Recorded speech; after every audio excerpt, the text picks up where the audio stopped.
Okay, back where we are at 17 here. A plus b squared. So just make sure that you FOIL this. It is not equal to a squared plus b squared. You can do this to make that error. That's not it. FOIL. Plus b minus a plus b. A squared plus 2ab plus b squared. Okay. Let's see. 18. Oh yeah, I didn't really come up with an example. It's just when we see some algebra, you pick out some errors. Okay, 19, 6, 8 minus 4x minus 4 times 2 plus 2x. This one is just making sure that you don't mess up the distribution, really. It's a pretty easy problem from there, though. So that would be 48 minus 24x right here. So that's distributing 6 right here. Distribute negative 4, that's negative 8 minus 8x, 16x, sorry, 16 plus 10x.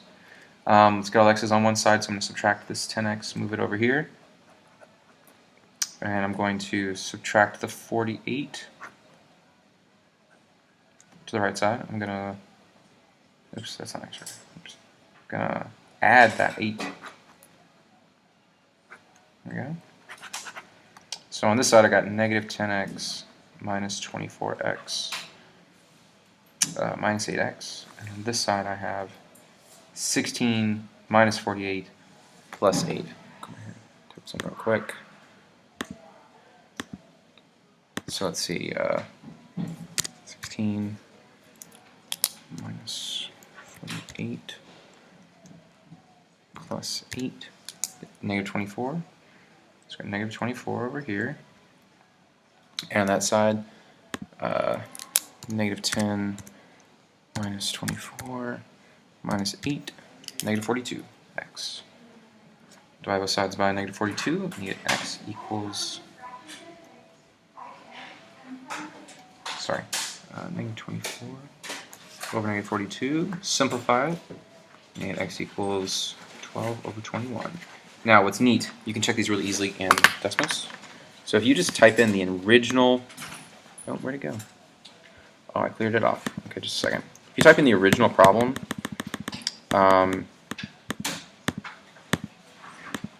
there we go. So type in the original problem, and where it crossed 6 axes is actually the answer. And that value is the same as 12 over 21. So, nice way to check your answer there. Moving on.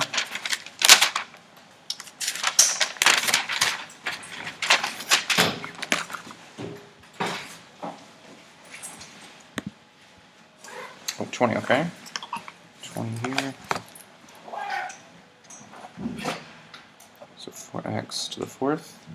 You distribute the 4 and you multiply, so that would make it 4 to the 4, x to the 4th, and 4 to the 4.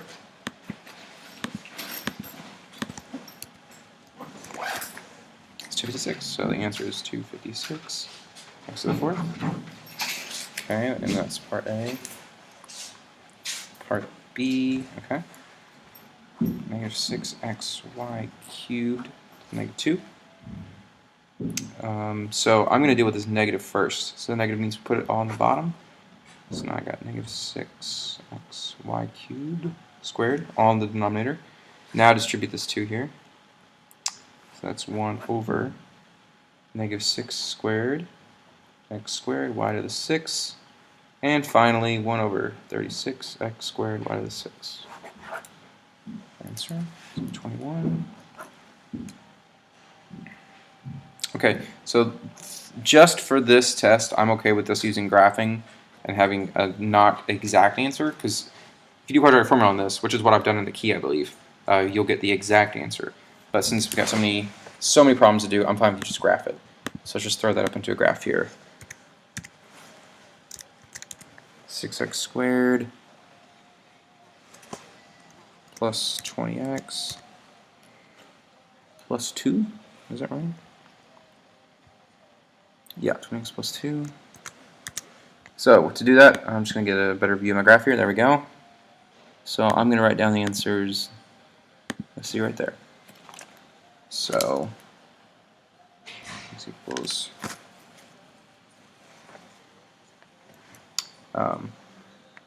negative 0.103, comma, negative 3.23. Okay, and just make sure that was, yeah, okay. So that's fine for this test, just because of time and other factors. Does this work out? Explain why or why not. You could plug in some x values and y values to show that it does not work. You know, let x equals 3 and y equal 4. Plug them in. You get something like, let's see, square root of 9 plus 16, which that's actually square root of 25, equal 7. Not quite. All right, almost done.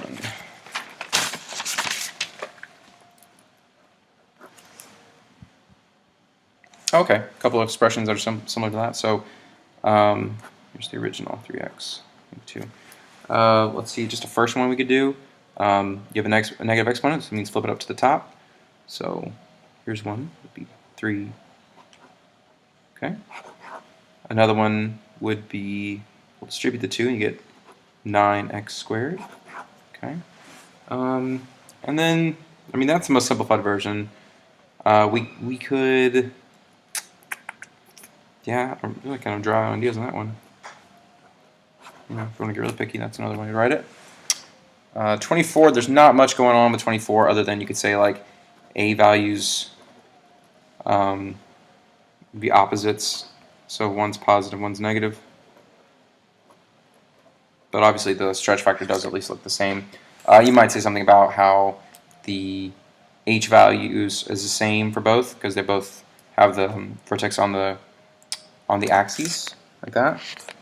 But then the y values opposite. You know, one's positive, one's negative. Just the graphs will be a little more detailed than that, so you should get more out of that. 25. Okay, yeah, equals x squared. 2y equals 2x minus 4 squared minus 3. So let's see, the 2, that makes it skinnier. 4 moves it, that's 4 to the right. And negative 3 means down 3.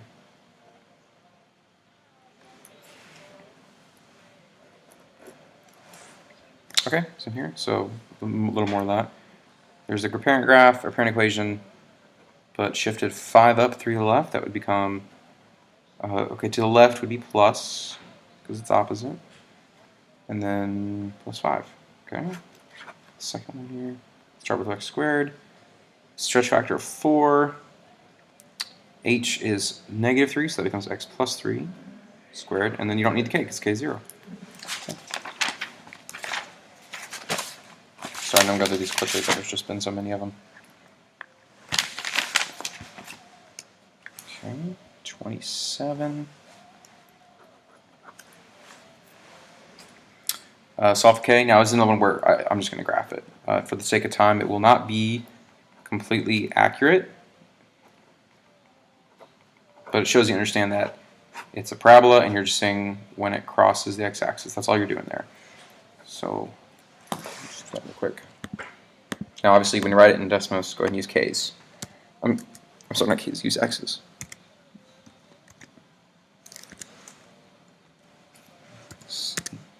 X plus 50. And oh.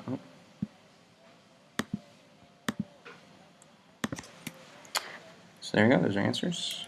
So k equals 3.432 and 14.568. Now again, that's not exact. We did it exact. We have to do quadratic formula, and we get some kind of funny looking answers. So just beware. And that's probably what I wrote in the key. So just go have a look at that.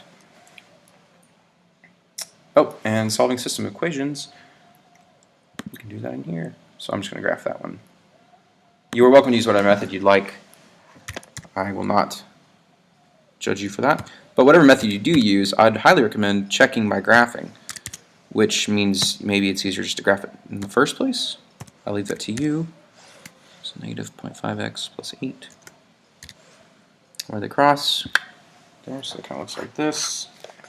And they cross at 5.5, 5.25. Great.